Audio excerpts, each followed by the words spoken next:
Добрый день! Давно хотела снять ролик о еще одном удивительном рецепте, который я обнаружила для себя на протяжении жизненного опыта. Он связан со зрением. Данный опыт рассказывает о том, что зрение можно восстановить. Даже тогда, когда существует диагноз-приговор. У моего сына так и случилось. В 4 годика при очередной проверке зрения мы обнаружили, что у него полностью зрение аналогичное зрению моего мужа. У моего мужа один глаз видит на 10%, второй глаз 40%. Когда он носит очки, то он видит где-то в среднем на 70%. Притом диагноз таков, что там плюс на минус, еще добавляется к этому астигматизм. Когда мы обнаружили аналогичную картину у сына, то, естественно, обратились сразу в известные клиники. Это в Одессе, Филатово, и консультировались у известных профессоров. Это Институт офтальмологии в Киеве. И все профессора нам заявили о том, что этот диагноз неизлечим. До 18 лет вообще ничего невозможно сделать. После 18 лет можно сделать лазерную операцию, коррекцию, но не факт, что она поможет. Все может возвратиться обратно. А существуют еще риски того, что может вообще потерять зрение во время операции, например. Поэтому, понимая ситуацию, что рассчитывать на врачей вот в очередной раз мне не пришлось, и я начала искать информацию в интернете. Я много перерыла информации и различных статей. К какому выводу я пришла, для того, чтобы вам сразу рассказать таким потребительским языком, какие выводы я сделала. Существует две офтальмологических теории. Они обе имеют право на существование. Одна теория – это традиционная теория. Она говорит о том, что у нас есть хрусталик, и коррекция зрения происходит благодаря линзам. То есть, когда мы одеваем очки, мы корректируем недостатки зрения. Это одна теория. И она сейчас общепринята, и все офтальмологи, они ее используют. Это, скажем так, даже гипотеза. Гипотеза. Вот. Но она не на 100% доказана. Существует альтернативная гипотеза, что наш глаз держит 6 групп мышц, само глазное яблоко. И если какие-то из мышц, они хуже развиты или они в гипертонусе, то тогда зрение ухудшается. И что необходимо сделать для того, чтобы восстановить зрение? Необходимо просто развить все мышцы равномерно. И если все мышцы будут развиты равномерно, то тогда у человека восстанавливается зрение. Я не буду сейчас углубляться в теории, вы можете, я думаю, в интернете спокойно найти, какой профессор это доказал. И это существующая альтернативная теория, которая имеет право существовать точно так же, как и общепринятая теория. Но почему-то сейчас общество избрало вот путь с очками. Что произошло у нас? Нам выписали очки. Мы носили их очень неаккуратно. Постоянно он разбивал, их постоянно ломались. В общем, постоянно была проблема, потому что маленький ребенок, и он гиперактивный. И, в общем, с очками была постоянная проблема. В один из таких периодов, когда у нас сломались очки, а мы еще не пошли их заказать заново, мы куда-то уехали. И получилось так, что мы не смогли сразу прийти. И ребенок проходил без очков месяц-два. И я заметила, что в принципе он справляется. И решила попробовать без очков и начать делать зарядку. Все зарядки, которые я пересмотрела в интернете, они все похожи друг на друга. Они практически не отличаются. И даже врачи, они тоже советуют, делайте зарядку. Но никто не обращает внимания на ту цель, которая должна стоять перед вами. и те результаты и перспективы, которые вы можете иметь, если вы делаете эту обыкновенную зарядку. Мы начали делать эту зарядку. Ребенок ложился спать в 9, я на 8:30 поставила будильник себе, и 8:30 каждый день у нас играл будильник в доме, и мы вместе делали зарядку. Поначалу вместе, а потом он уже привык к этому и мог делать зарядку самостоятельно. Я специально привлекла его к тому, чтобы он тоже поучаствовал в этом ролике и показал вам, как ребенок, обыкновенный ребенок, с этим справляется и каким же результатом это нас привело. Зарядку мы начали делать где-то 3 года назад. Сейчас нам 12 лет. В течение 3 лет ребенок делал зарядку каждый день по 10 упражнений. Это занимало не больше 10 минут, а то и меньше. Вы увидите, он продемонстрирует, как он делает эту зарядку. Мы каждый год проверяемся, стоим на учете в Институте офтальмологии в Киеве. И каждый год у нас постепенно начали улучшаться результаты. Мы были вдохновлены этим и продолжали зарядку. Каждый сентябрь мы проверяемся. И вот как раз в сентябре прошлого года, скоро еще раз пойдем, мы пришли в институт на очередную проверку перед школой. Врач торжественно нам сообщила, что один глаз у нас видит на 95%, а второй глаз видит на 100%. И что очки нам не нужны. Когда мы начинали делать зарядку, один глаз видел на 30%, другой на 50%. Когда я спросила у врача, заметили ли вы динамику улучшения зрения, она сказала, начала листать сразу карточку, да, хорошая динамика, замечательная динамика, да, вам даже очки уже не нужны. Ну и все. В общем-то, она собиралась дальше, нас поздравить и до свидания. Тогда я задала ей вопрос. В начале нашего пути нам сказали, что наш диагноз неизлечим.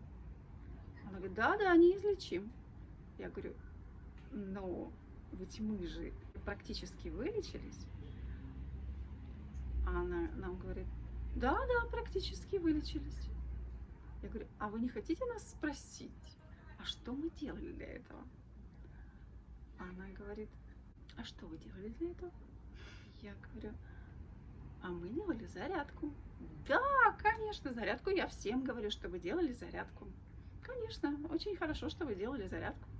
Я говорю, ну мы именно только зарядкой это вылечили. О, как хорошо. Замечательно, замечательно. Да, я говорю, так получается, диагноз излечим. Ну у вас так получилось. Хорошо, что получилось. То есть я заметила, что это человек, для которого неизлечимый диагноз, который практически излечился, ничего в этом удивительного нету, и она не собирается рассказывать об этом другим. Она собирается продолжать прописывать очки. А акцентировать внимание на зарядке, которая имеет практически чудодейственное свойство, она не собирается. Поэтому я решила выпустить ролик.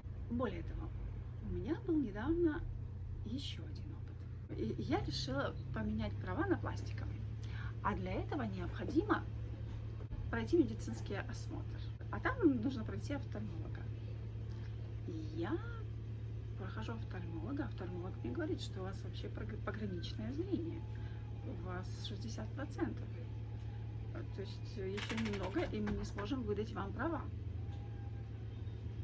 Я была очень удивлена, потому что на протяжении всех предыдущих лет у меня проверяли зрение.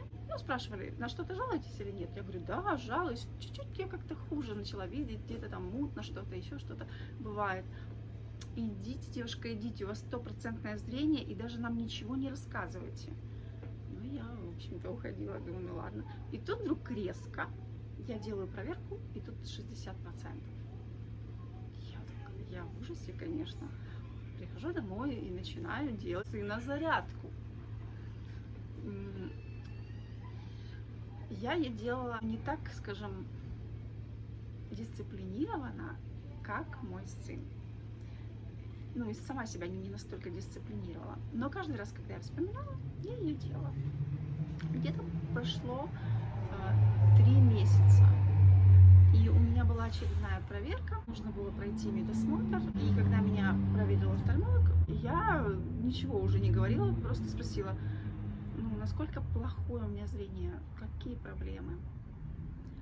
На что офтальмолог мне сказала, а у вас нет проблем, у вас все в порядке, у вас стопроцентное зрение. Я говорю, как? У меня несколько месяцев назад сказали, что у меня 60%, и мне могут не выдать права.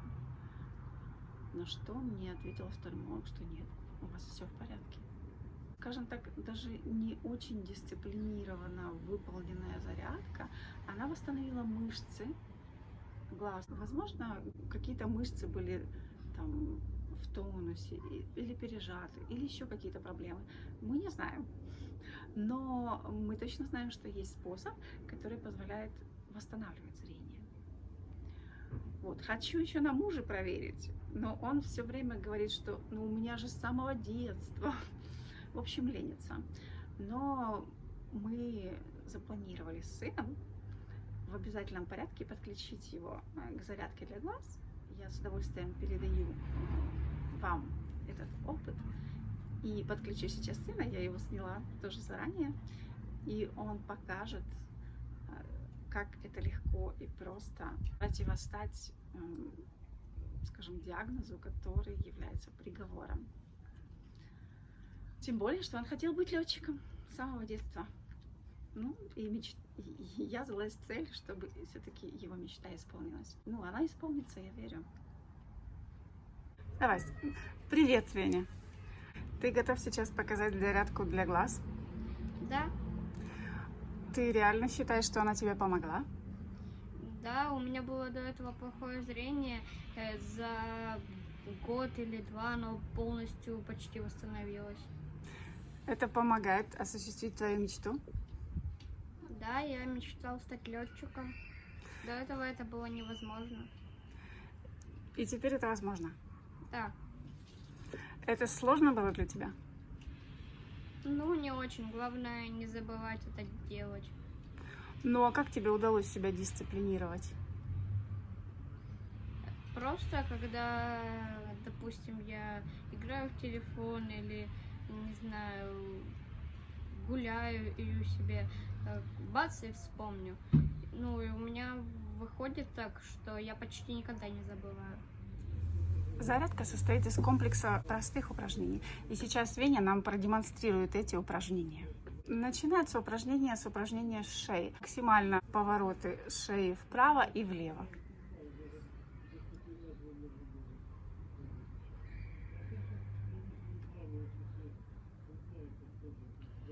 Теперь вверх-вниз тоже максимально шею отклоняем назад и максимально прижимаем к груди.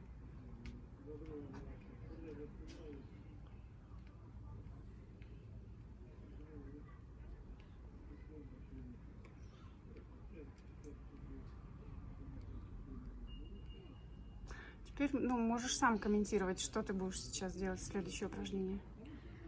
Дальше так же само будет делаться глазами. Вправо, влево, вправо, влево. Максимально показывай. Желательно каждое упражнение делать по 5-6 раз. Ну, по 6 где-то.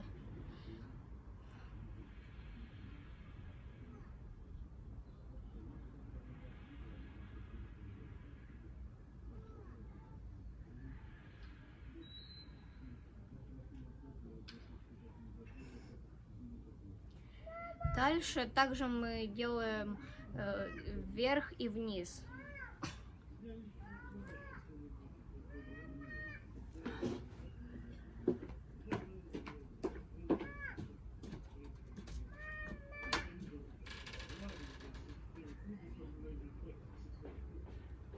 Дальше упражнения идут наискосок. Сверху вниз, снизу вверх.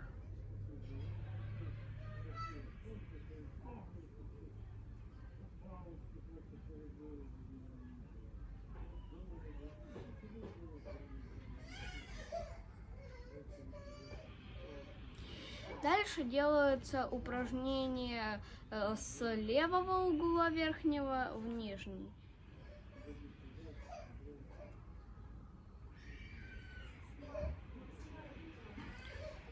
Дальше мы делаем круговые движения.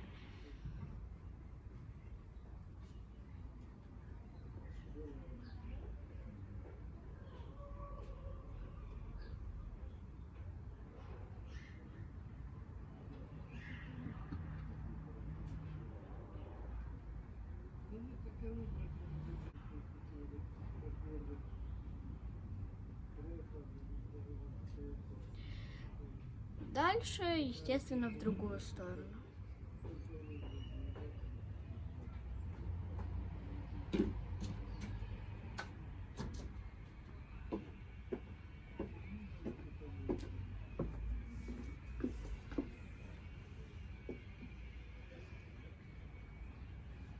Дальше делаются движения квадрат.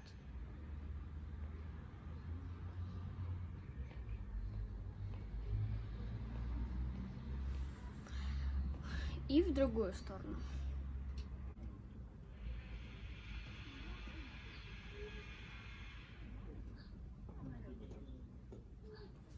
На этом зарядка заканчивается. Но дополнительно можно выполнять еще одно упражнение. Это по желанию. Это упражнение называется восьмерка. Когда вы крутите глазами, как по оси знака бесконечности. Вот так.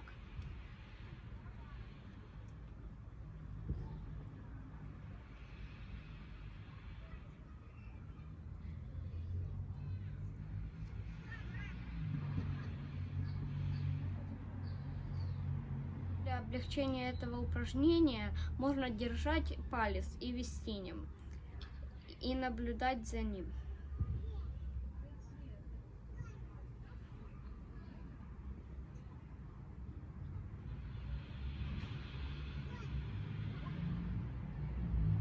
Спасибо, Веня. Что бы ты хотел пожелать твоим зрителям? Допустим, у них плохое зрение, и они возьмутся за исправление его, чтобы, первое, у них все получилось, второе, чтобы они не забывали делать эту зарядку, потому что это крайне важно, если они исправляют и делают комплекс. А третье, то, что просто чтобы они осуществили свою мечту или это им помогло улучшить свое зрение до 100%.